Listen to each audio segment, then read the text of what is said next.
La FES, la Internacional de Servicios Públicos, el PIT-CNT y Redes Amigos de la Tierra. Y en este caso la diferencia es que tenemos mayor amplitud, esperemos que no nos desborde la sala, aunque eso también es bueno. La segunda característica diferente a la anterior es que esta reunión tiene una presencia internacional importante, que la vamos a ir notando en el correr de la actividad, y finalmente que tiene un momento, como ustedes vieron en el programa, de todos los medios de comunicación. Dicho esto, empiezo por el invitado que me acompaña, que viene de lejos, no tanto porque en este caso es brasilero, aunque su responsabilidad es para toda América. Me refiero a Joselio Drummond, secretario regional para la Internacional de Servicios Públicos. Joselio. Gracias, Álvaro. Mira, quando o presidente Barack Obama, hace un par de años, empezó a hablar que ahora sí estamos haciendo los tratados de libre comercio de nueva generación, que van a ser los mejores y van a servir de modelo para el mundo. Empezamos a mirar qué pasa. Y ahí sí empezamos a oír hablar mucho del Tratado Transpacífico. Y por su sigla en inglés TPP, y en seguida empezamos a oír sobre TISA, los verdadeiros amigos do serviço público. E fomos a buscar conhecer de que exatamente estão falando.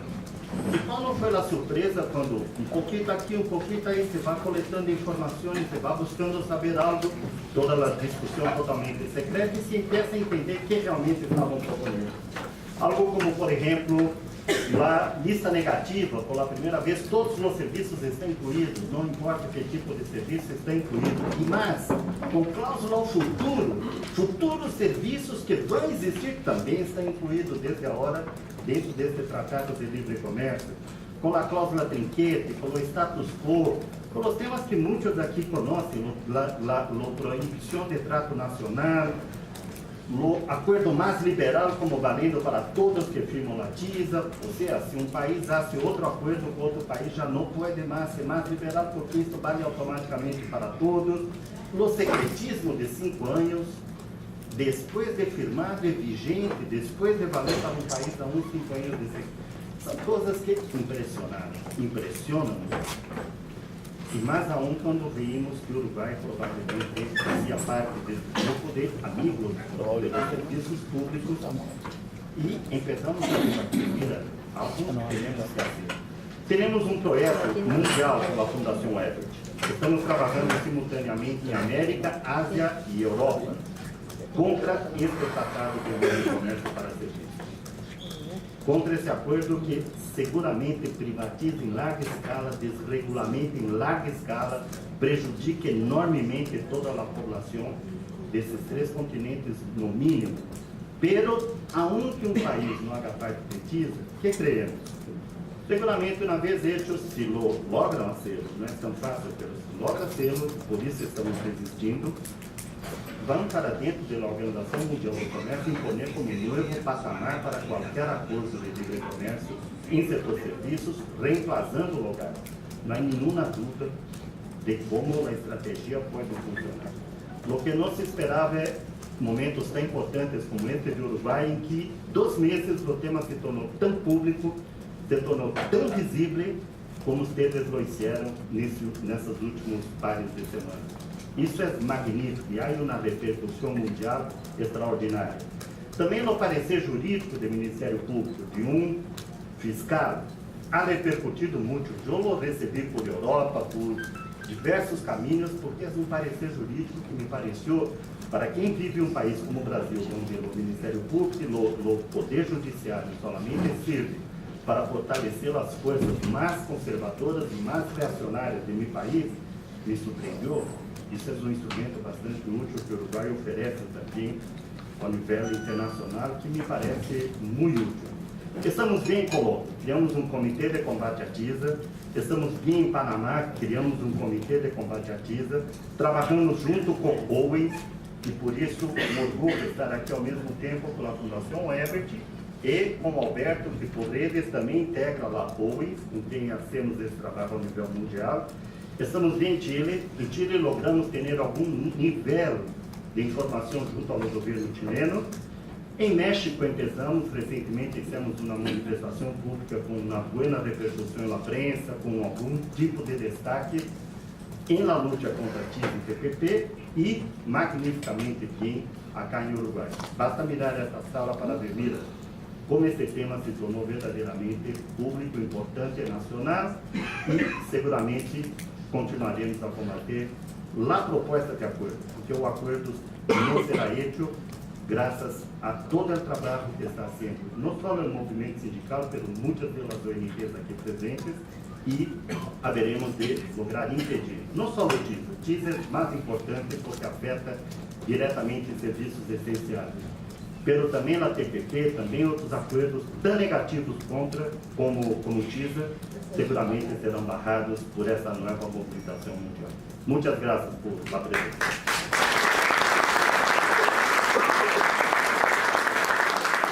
Gracias, Joselio. Vamos a dar la palabra ahora en nombre de Redes Amigos de la Tierra a Alberto Villarreal.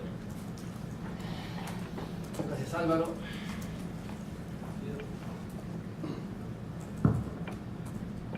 Bueno, agradecer la presencia de todos y todas en este seminario y agradecer en primer lugar a la FES sindical, a FESUR, a la ISP, la Internacional de Servicios Públicos y al PIT-CNT por invitarnos a participar en esta mesa junto con ellos. Nosotros, digamos, como un primer saludo y antes de dar la palabra a José Lo del PIT-CNT y después a Kremerman, simplemente decir que, o sea, la preocupación por este acuerdo de liberalización de los servicios viene ya de tiempo atrás, ¿no es cierto?, por el trabajo que venimos haciendo junto con UNSP a nivel internacional en el contexto de lo que él llamó OWIMS, que en castellano quiere decir la red Nuestro Mundo no está en venta, que es una red de seguimiento de las negociaciones internacionales sobre comercio y que nosotros lo hacemos pensando en los impactos que estas negociaciones de liberalización del comercio, desde la ronda Uruguay para acá, de la OMC, han tenido y siguen teniendo, ¿no es cierto?, sobre el medio ambiente y sobre la justicia ambiental y el acceso a los bienes naturales para nuestra población. En términos del TISA, una primera aproximación, digamos que creo que es necesario decirla, ¿no es cierto?, además de concordar con lo que ya decía Joselio, es que, o sea, estas negociaciones, bueno, en primer lugar, estamos de acuerdo, vamos a decir que, ya trayendo al plano nacional la discusión, ¿no?, estamos de acuerdo naturalmente que necesitamos como país, ¿no es cierto?, diversificar nuestra matriz productiva, ¿no? Ese es uno de los argumentos que se ha manejado en el discurso del gobierno, ¿no es cierto?, pasado, en todo caso, para ingresar a esta negociación, ¿no? Sin embargo, nosotros consideramos, y es lo que vamos a discutir más adelante, que en realidad este no es el camino en absoluto para diversificar nuestros servicios, ¿cierto? Y que, por el contrario, participar en estas negociaciones del TISA y eventualmente llegar a firmar el TISA, si se llega a concluir, si se llegara a esa instancia, bueno, va a ser contraproducente en lugar de ser un aporte para esa diversificación de nuestra matriz productiva. No obstante, una negociación de este calibre, tan importante, ¿cierto?, para el futuro del país y para el futuro de los derechos de los trabajadores y de la población en general, ¿no?, es una discusión que requiere de transparencia en primer lugar y de participación de todos los involucrados. O sea, en otras de las negociaciones a las que Joselio hacía alusión, las negociaciones también iniciadas por Estados Unidos junto con Europa de un acuerdo de libre comercio transatlántico de Unión Europea y Estados Unidos, bueno, Unión Europea dio una directiva a la Comisión Europea de que tenía que publicar todos los documentos de negociación y su mandato negociador lo tenía que publicar. O sea, ese es un primer requisito, digamos, para una discusión informada sobre estos temas, ¿cierto? Nosotros consideramos que el pueblo uruguayo, los trabajadores uruguayos no somos ciudadanos de segunda, ¿cierto?, comparados con los europeos, ¿no es cierto?, y que sería indispensable contar con la transparencia debida en esas negociaciones, ¿no?, y para discutir con conocimiento de causa, bueno, sobre los textos que se van a negociar. Como una primera aproximación, dejaría por ahí.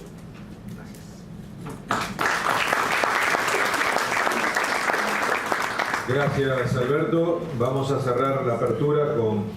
la otra organización que es parte de esta coalición que hemos armado para el seminario. Y en nombre del PIT-CNT le damos la palabra al secretario general de COFE, José López. Bueno, el saludo, buenas tardes para todas y para todos. En primer lugar, nosotros también queremos sumarnos al agradecimiento a FES Uruguay por habernos invitado a participar de esta actividad. Por supuesto que también a quienes compartimos el panel, a la ISP y también a Redes Amigos de la Tierra, porque nos parece que evidentemente es muy importante para todos nosotros poder de alguna manera seguir inculcando, diríamos, que este tema del que estamos hoy convocados acá es un tema que necesariamente tiene que tomar más estado público. En ese marco, para nosotros siempre es difícil cuando se dan este tipo de instancias hablar sin repetir algunos de los conceptos que se hacen colocados con los expositores que están acá. Pero trataremos de dar una visión que contemple la generalidad de quienes convivimos en el movimiento sindical. Y justamente para comenzar nuestra intervención, en primer término nos parece importante destacar que ante un tema tan complicado como son los tratados de libre comercio, el movimiento sindical uruguayo no tiene fisuras en su posicionamiento y mucho menos anda con titubeos a la hora de plantear su posición, porque estamos absolutamente convencidos que un tratado de esta característica entre economías tan desiguales siempre termina perjudicando al que menos tiene.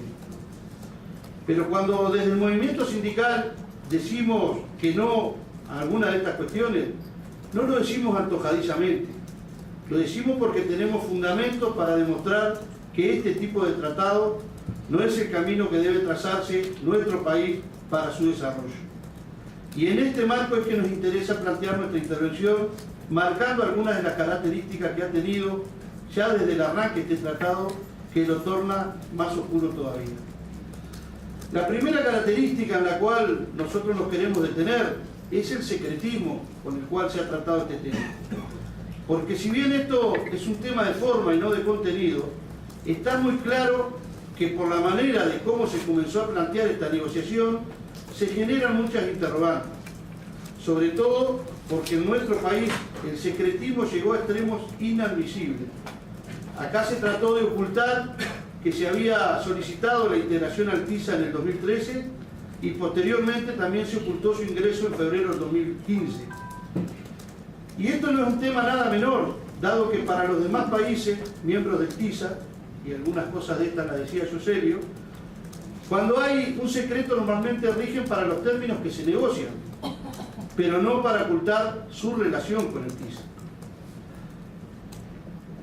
Pero en nuestro país el gobierno del presidente Mujica, la reserva o el hermetismo se llevaron a tales extremos que recién en julio de 2014 se supo casi clandestinamente que existía este pedido y a partir de ahí en notas publicadas por el director del INESUR, compañero Antonio Lía, y por la periodista Natalia Ubal del periódico La Diaria, tomó estado público que Uruguay había solicitado el ingreso al TISA. A partir de esa fecha, el Instituto de Estudios Sindicales de COFE elaboró un informe que sirvió de base para que la COFE y la CLATE en agosto del 2014, en virtud del 50 aniversario de nuestra confederación, estuvieran reunidos en Montevideo e hicieran una declaración pública de rechazo al TISA y presentáramos nuestra preocupación en el Secretariado Ejecutivo del PIT-CNT. Posteriormente, compañeros de la Mesa Coordinadora de Entes, en un evento de carácter internacional, vuelven a plantear el tema en el seno del PIT-CNT y se retoma con mucho más fuerza este punto. De tal manera que la mesa representativa del PIT-CNT, órgano máximo de conducción, aprobó una declaración de rechazo total al TISA y se resuelve trabajar fuertemente para intentar de que Uruguay se retire de la negociación. Tomando este tema como un punto primordial de la plataforma reivindicativa de nuestra central, siendo uno de los puntos convocantes de la movilización del 23 de abril con más de 30.000 trabajadores en la calle, no con el objetivo, como se dijo por ahí, de asustar ni al G20 ni al FMI, sino con la perspectiva de informar a los trabajadores y al pueblo,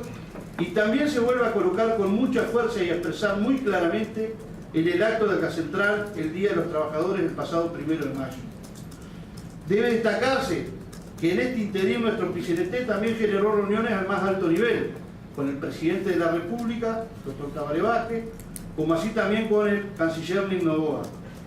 sobre estos temas, y así quedaron abiertos algunos canales para el acceso a la información. Pero todo esto que estamos diciendo es importante remarcarlo por una cuestión que es fundamental, porque esto deja de manifiesto la relevancia que tiene el movimiento sindical uruguayo para instalar en la agenda pública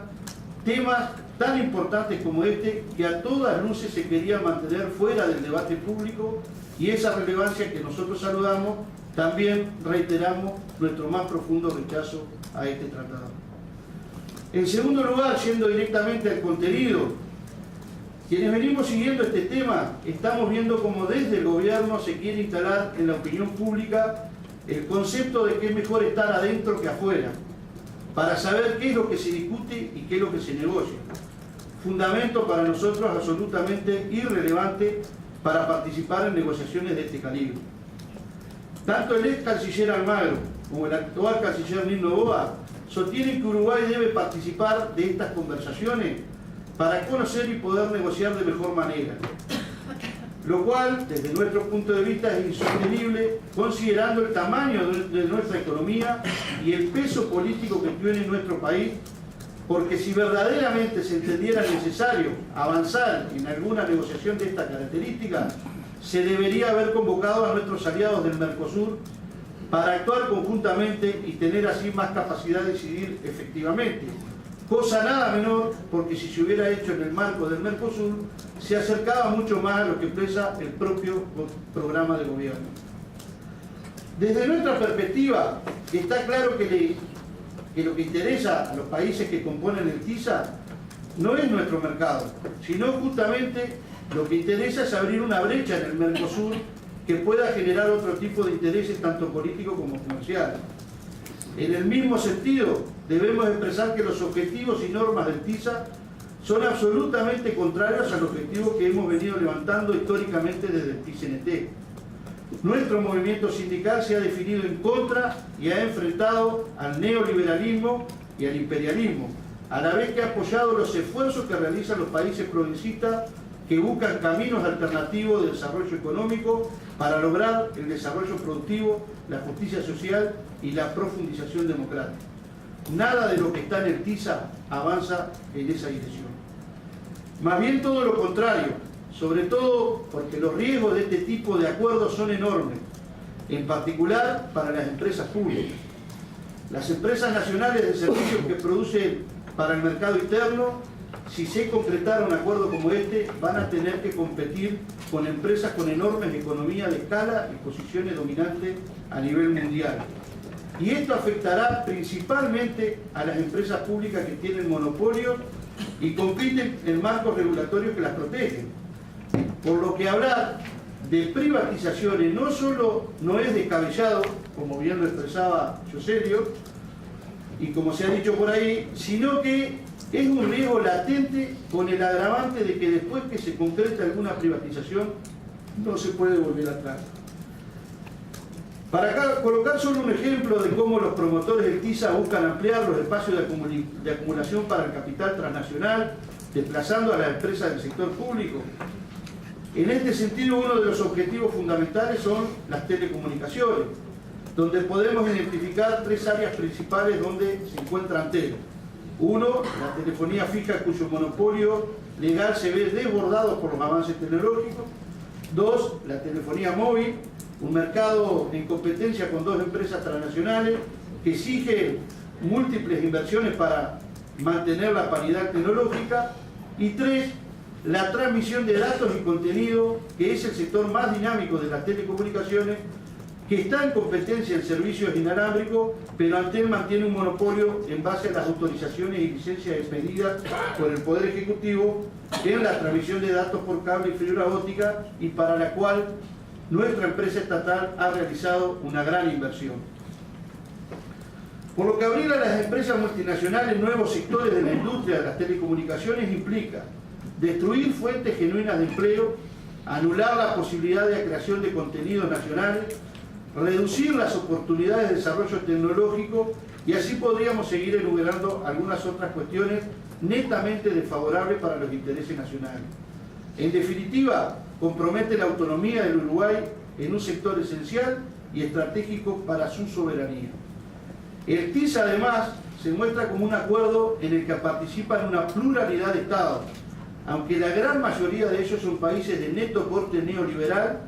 Sin embargo, detrás de esta negociación opera un poderoso lobby de intereses económicos y financieros de grandes corporaciones privadas. Se trata de una negociación esencialmente mercantil y consiste en un acuerdo para liberalizar el comercio y la inversión en materia de servicios, lo cual comprendería variados sectores de servicios, de tecnologías de la información y de la comunicación, de logística y de transporte, de la construcción, del suministro de energía, de la distribución del agua, de la contabilidad, del juego, del marketing y publicidad, de los bancos y seguros, de la educación y de la salud, entre otros. Vale aclarar que la soberanía nacional y la república no solo consiste en los servicios como los que brindan ANCAP, UNDE o OCE sigan siendo estatales. Mucho antes que eso, un Estado-nación que sea tal, soberano y republicano, presupone que este Estado siempre pueda decidir libremente sobre su destino, sin ataduras y sin condicionamientos ajenos. Todo lo contrario a esto es lo que ocurre con acuerdos como el del TISA. En un país como el nuestro, donde todavía está muy arraigado el concepto de que el Estado debe funcionar como aquel escudo protector de todos los habitantes de la República, puede pasar que por un acuerdo como este, ese escudo se dé vuelta porque pasa a ser arrendado para proteger a ciertos individuos y sus poderosos intereses económicos. Entonces, sin más, el resto de los habitantes de la República quedarán a la intemperie y a la merced de cualquier arbitrariedad. Porque aparte de perder soberanía, se establecen blindajes que son mecanismos de inteligencia jurídica por los cuales el incumplimiento de las obligaciones a las que se somete el Estado en acuerdos como el TISA entrañan compensaciones o indemnizaciones tan elevadas que dejan al Estado insolvente y por tanto se torna imposible que el Estado se desligue del sojuzgamiento consentido. Por lo que avanzar en un acuerdo de estas características es casi como consentir la presión chantajista de los monstruos, como bien lo definía algún presidente contemporáneo en ocasión de comentar el conflicto ante la CIADI con la tabacalera Philip Morris Internacional. Para terminar, porque creo que me cedí bastante ya de los minutos que me había dado el amigo Álvaro Gá, tratando de buscar algunos materiales para poder hacer esta presentación, a cuenta de todo lo que seguramente Roberto va a profundizar con mucho más conocimiento, me llegó un párrafo de una escritora española que se llama María José Fariña, que dice lo siguiente: este tipo de acuerdos pretenden ser una forma de globalización jurídica, pero no consiguen ser un nuevo derecho universal. Representan más bien el derecho de los nuevos señores feudales, que son ahora las empresas transnacionales, o de las nuevas burocracias privadas del mundo comercial, que están consiguiendo imponer mundialmente sus propias normas jurídicas de autorregulación. Lo que encontramos son simple y llanamente privilegios y derechos particulares y personales impuestos por las empresas transnacionales, que recuerdan más a los estatus medievales de privilegios feudales que a una estructura jurídica moderna caracterizada por la generalidad, la abstracción y la igualdad formal ante la ley. Muchas gracias.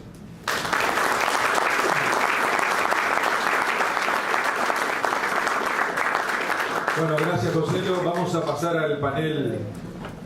que toca ahora y a escuchar a Roberto. Manso, Viviana, que se van a encargar.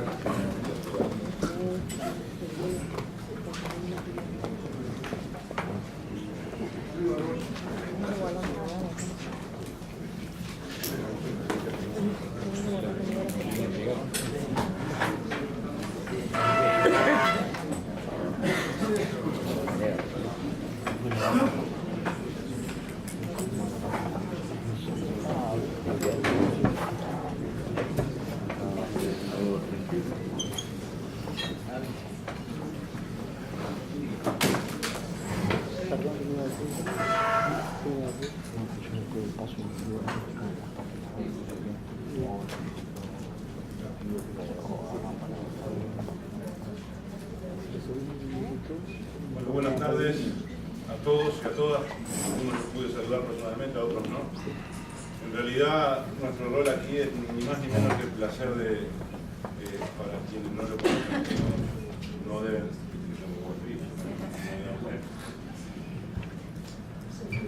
Decía, mi rol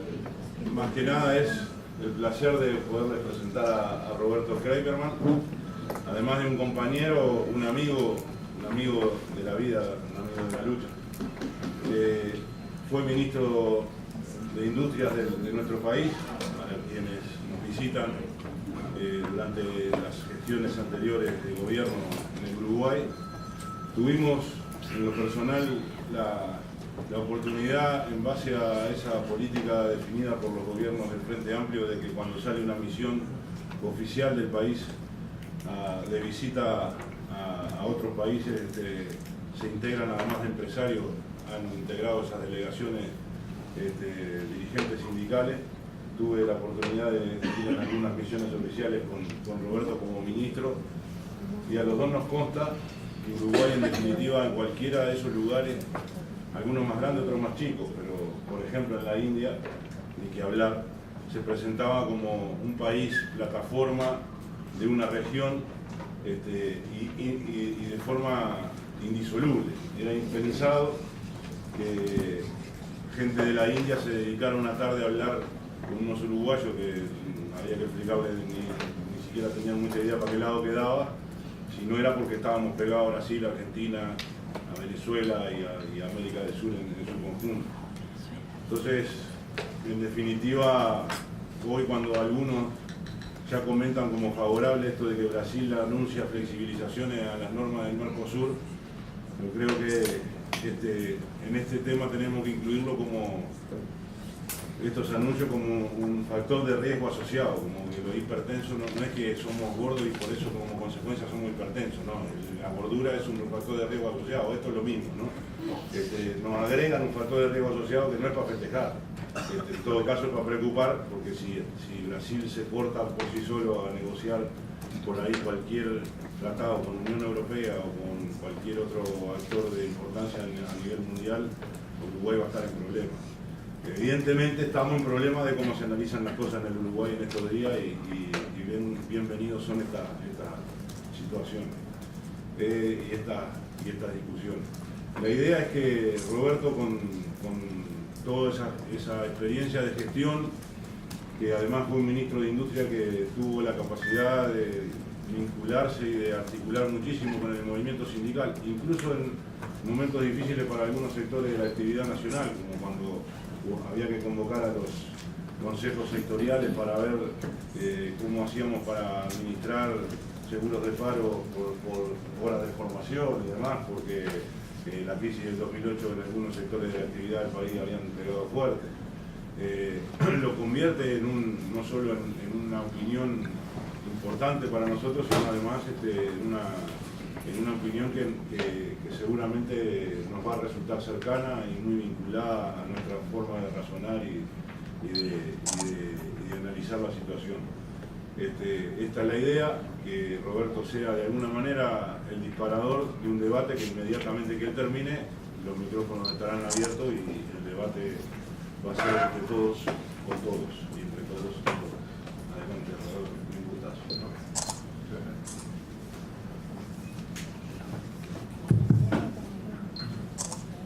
Buenas tardes a todas y a todos. Muchas gracias por la invitación, por la presentación y además a los organizadores por poner el tema sobre la mesa, por tener hoy esta mesa justamente de trabajo, y a los visitantes, bienvenidos, que disfruten del país por un lado, pero por otro lado que tengamos un debate fructífero sobre un tema tan importante. Y me pedían entonces comenzar esta etapa de debate con la idea de ser un disparador sobre el tema del TISA, del acuerdo que estamos conversando y discutiendo. Y para eso creo que lo más conveniente es poner el marco actual. Es un acuerdo mundial ¿verdad? De muchos países, no de la mayoría de los que están, no de la mayoría de los países del mundo, ni mucho menos, ni siquiera de la Organización Mundial de Comercio, pero sí de unos cuantos países realmente desarrollados, como bien se marcaba. Y por lo tanto es pertinente también tener una visión primero global del sistema de producción de bienes y servicios y por qué llega a este tipo de acuerdos y cuáles son entonces las consecuencias para nuestras sociedades y en particular para nuestros países, aunque también tenemos que verlo, creo, para la generalidad de los países. Y una visión global tiene que ver con el marco de las últimas 2 décadas, con la crisis de los años 80, como ustedes recordarán, la crisis del petróleo, la pérdida de rentabilidad del sistema, y voy rápido en esta parte para centrarme luego en el modelo de producción. La crisis del petróleo, la época Reagan-Thatcher, en la búsqueda que siempre tiene el sistema capitalista, que está basado en la rentabilidad o en la búsqueda de la ganancia, y que por lo tanto cambió el sistema de producción que tan acostumbrados teníamos a un sistema de países que producen materias primas y otros que producen bienes industrializados, a un sistema mucho más complejo que algunos le llaman cadenas de valor. Comenzó siendo, en la jerga empresarial, cadena de abastecimiento, y que tiene que ver, como ustedes saben, con la inserción de la ex Unión Soviética, primero como proveedor de materias primas, del sudeste asiático y luego de China, como regiones de industrialización, porque el sistema pasó a ser multilateral, pasó a ser de cadenas de muchos eslabones de producción, donde antes había un eslabón físico en un país dado, en un lugar dado. Esas fábricas que conocimos antes, que hacían todo, del principio hasta el final, dio lugar al paso del tiempo con el tema de tener eslabones de producción en donde en cada eslabón la rentabilidad, guiado el sistema fundamentalmente por las empresas multinacionales, más ahora llamadas transnacionales por el cambio de sistema productivo justamente, cada eslabón localizado donde sea más conveniente desde el punto de vista de las ganancias. Cerca de las materias primas, en las etapas iniciales, aunque previo a eso está la investigación, el desarrollo y otras funciones. En los lugares donde hay dotación abundante de mano de obra, para tener costos más baratos, primero fue Asia y otros países. En las eslabones más industriales, o cerca del mercado final, donde está la importancia de la cercanía y la importancia también de la tecnología de punta, entonces en los países desarrollados. Y por lo tanto, para un solo producto pasó a necesitarse, el ejemplo típico es el celular, hasta con materias primas muy importantes y muy restringidas en este caso, también las nuevas energías. En el caso del celular, hasta tener 12 países con insumos diferentes, aportando a un último país ensamblador y con un nuevo modelo de producción entonces, donde el comercio entre las mismas empresas o entre el mismo sector industrial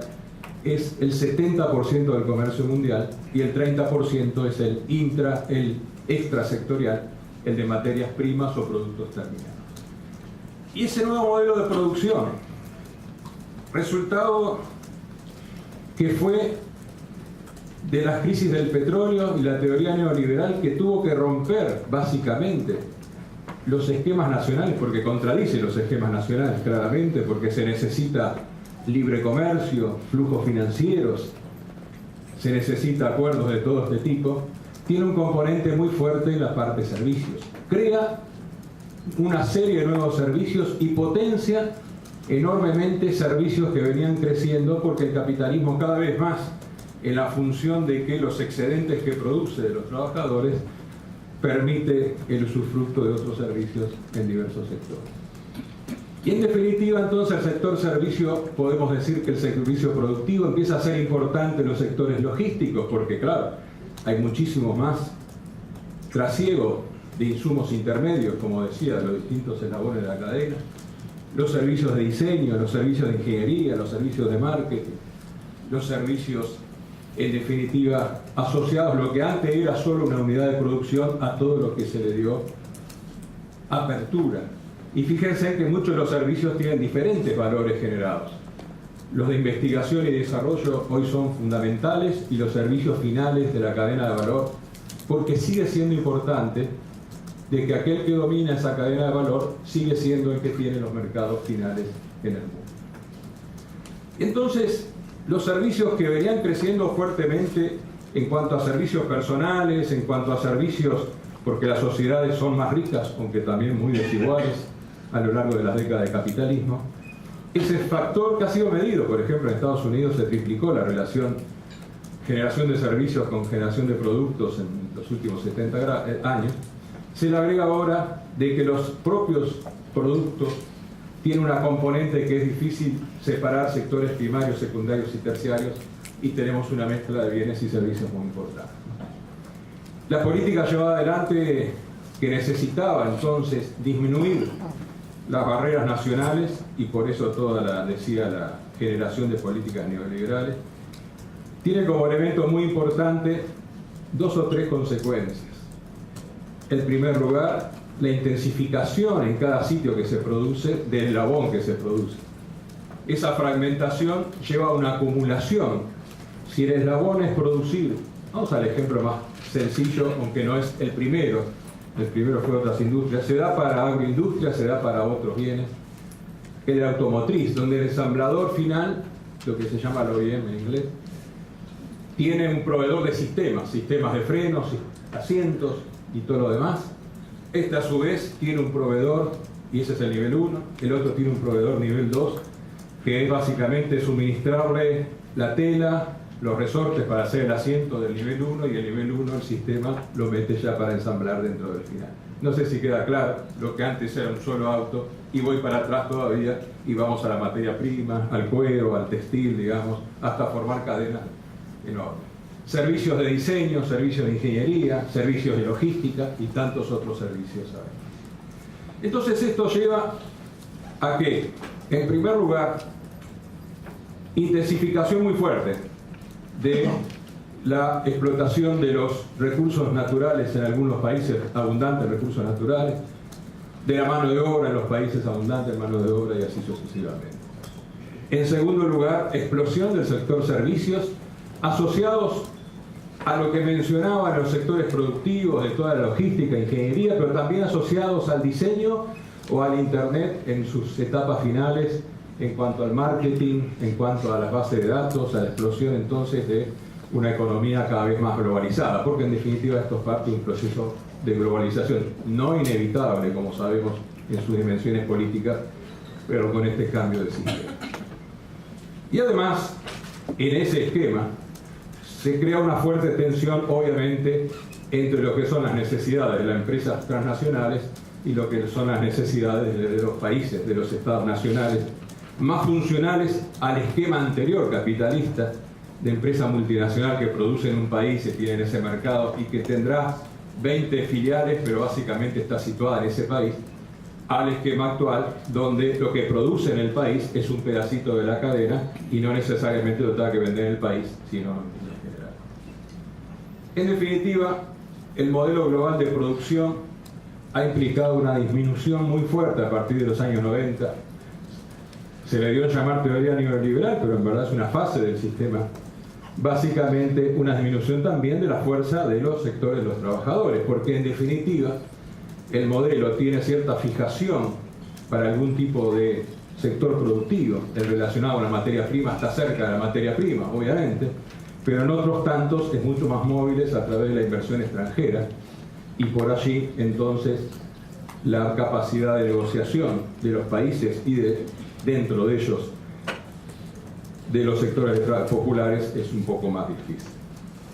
Ahora bien, en este acuerdo, llegada a esa etapa, se incursiona sobre un tema que, como todos sabemos, usted lo habrá leído, no había tenido demasiado avance. Habían tenido avance bastante fuerte en los temas industriales. La fase anterior que mencionaba recién, la llegada de productos industrializados a los países desarrollados, y había tenido un fuerte avance en los acuerdos, a tal punto que un autor coreano, pero que trabaja en Estados Unidos, en Inglaterra, le llamaba el esquema de patear la escalera, Ha Kun Cham, que se llama pateando la escalera en inglés. Y la idea es, bueno, en este esquema básico, en este esquema de producción, los países, ¿qué tienen para insertarse y para mejorar su calidad de vida? ¿Qué tienen para los trabajadores y los gobiernos progresistas para combatir los aspectos negativos del sistema, el sistema también, pero los aspectos negativos por lo menos de esta fase? ¿Y cuáles son sus herramientas? Y bueno, claro, la posibilidad que en ese esquema hay una cierta taxonomía, como explicaba recién, de países de baja industrialización, porque no tienen tecnología, de países con cierta línea de industrialización, porque van creando la tecnología. Ahí tenemos desde los países de muy bajo nivel, digamos, como estos países africanos, países con bajo nivel tecnológico, como los países de América Latina, o un escalón más arriba, países con tecnología de soporte, pero no de la tecnología de punta, y como son los casos fundamentalmente de los nuevos tigres asiáticos, o los países desarrollados de Europa y Estados Unidos, con un nivel de tecnología muy alto, y aparte otra cadena de valor. Lo fundamental es nuestros países, qué productos y servicios van a ofrecer dentro de ese nivel y qué eslabones de la cadena van a tener para que el valor generado de trabajo y de trabajo de calidad y quede dentro del país. Y entonces ahí nos surge que a nivel industrial, los acuerdos que decía anteriores reflejaban el hecho, y siguen reflejando, de que a nivel de las grandes corporaciones, situadas en los países desarrollados, casi todas, y a nivel de esos propios países, sigue primando la idea de patear la escalera. La idea de que cuando uno asciende por el desarrollo tecnológico y social de los países, llega a un punto donde es conveniente, ascendido algunos escalones, patear la escalera para que no otros suban. Y ahí viene entonces uno de los puntos importantes de todos este tipo de acuerdos que estamos hablando. En definitiva, el desarrollo de las capacidades nacionales es un desarrollo que se ve frustrado cuando en este tipo de acuerdos se permite que sectores que no están maduros o que el país tiene que lograr, o que sí existen y andan bien, como algunos de los que se mencionaba, son fácil presa de sectores que por escala, antigüedad u otro tipo de temas, básicamente en los países subdesarrollados van a terminar desapareciendo. Y entonces este acuerdo, que como se decía de recién, viene con cierta dosis complicada en diversos aspectos, refleja cabalmente la mirada de muchas transnacionales, pero refleja más cabalmente la mirada total del modelo de acumulación. Y tiene como consecuencias en el sector servicios las siguientes. En primer lugar, en la medida que el modelo intensifica, después de la salida de la crisis de los 80, intensifica fuertemente la producción de bienes a través de los mecanismos de eslabones de producción y de servicios, le es insuficiente, y lo ha sido siempre el capitalismo, pero ahora se refuerza, el generar sus ganancias a través de los sectores tradicionales, y pretende incorporar nuevos sectores que todos pensamos que no son comercializables, como son la educación, la salud y así sucesivamente. hacer negocios de esa parte, de las necesidades humanas, en definitivo, es uno de los objetivos muy claros en este tipo de temas, por la misma necesidad de expansión que tiene el sistema en esta fase. En segundo lugar, el mismo sistema está basado, ya a nivel de empresa a empresa, de que cada empresa logre dos cosas. Logre formar su cadena de abastecimiento ideal, porque generalmente están en el eslabón final de la cadena, y logre dominar los mercados finales. Integración vertical y dominio de mercados son las dos fuentes comprobadas de rentabilidad, desde un estudio que se hizo en Francia en los años 60, muy claro, que se llama Profit Impact, midiendo cuáles eran los impactos sobre los beneficios de las empresas. Este sistema, básicamente, tiene como consecuencia una disminución del poder de negociación y de mejora de las clases populares de los países, y se refleja claramente en las negociaciones que el TISA está enmarcando. En tercer lugar, de los elementos que un país subdesarrollado, y yo lo estoy enfocando desde aquí, pero claramente esto tiene problemas muy serios también para los trabajadores de los países desarrollados. Pero para un país que quiere insertarse con una sociedad más justa, uno tiene tres elementos fundamentales, tres estrategias fundamentales para eso. Diversificar la matriz de producción, la matriz productiva, como usted decía, pero no de cualquier manera. El rol de las empresas públicas y obviamente la fuerza de los trabajadores. De esos tres elementos, la diversificación de la matriz productiva, al contrario que favorecerse, como dicen algunos, se inhibe totalmente por el tema que explicaba. El acuerdo, al poner en pie de igualdad sectores no desarrollados en nuestros países con sectores altamente desarrollados en nuestros países, lo que crea en verdad es una suerte de tercerización de algunos sectores pequeños nuestros y una desaparición de cualquier posibilidad futura de desarrollo. Así como fue en el área industrial, será en el área de servicios si el acuerdo de este tipo se hace. Pero en segundo lugar, la segunda herramienta de los países en desarrollo, las empresas públicas, que a nosotros nos tocó de cerca, básicamente por las características que todos conocemos en cuanto a la posibilidad de las empresas de lograr, aparte de sus objetivos primarios de ofrecer los servicios públicos, una mayor cobertura por la geografía, por los temas económicos, por las diferencias económicas. Con este acuerdo en el cual se avanza, tenemos entonces, también ustedes lo conocen, básicamente una apertura y pérdida de monopolios que se ha dicho en alguna declaración pública últimamente de que es la pérdida de la telefonía básica. No, es la pérdida de muchos más sectores, básicamente que fueron trabajosamente mantenidos por el pueblo uruguayo, en los cuales el rol de las empresas públicas desaparecería totalmente, al pretender, por ejemplo, que no solo los monopolios, sino que las ventajas y desventajas que tienen sean a su vez ofrecidas a las empresas privadas, las ventajas, obviamente, en este caso. Pero además, si esto no bastara desde el punto de vista de esta negociación, yo quiero finalizar el disparador, capaz que fui muy teórico, espero que no. La importancia que para mí tenía era dar el marco bastante fuerte desde el punto de vista de que este no es un hecho aislado, sino es un hecho que forma parte de una estrategia general, y esa estrategia general va contra el desarrollo de los países que nosotros estamos, va contra las clases trabajadoras de cualquiera de los países desarrollados o no desarrollados. Básicamente,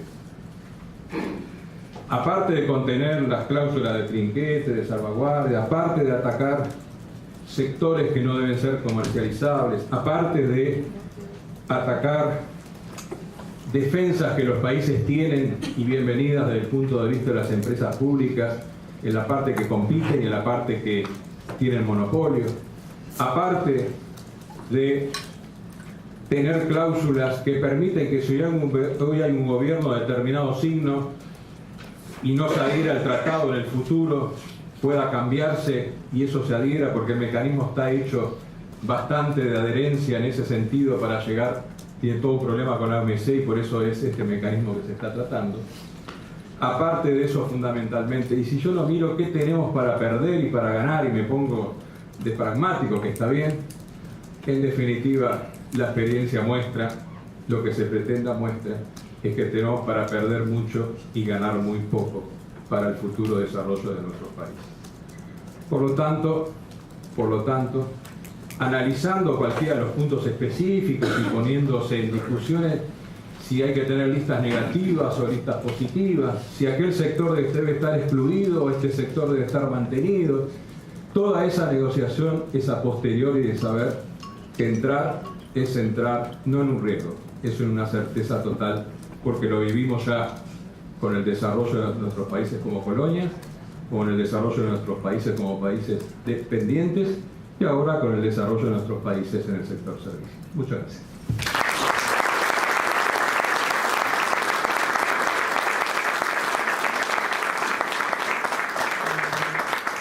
Hola. Bueno, muchas gracias Roberto por el insumo y el disparador que sin duda va a funcionar en ese sentido. Esta actividad tiene el objetivo de continuar acumulando en la línea de trabajo conjunto y de elaboración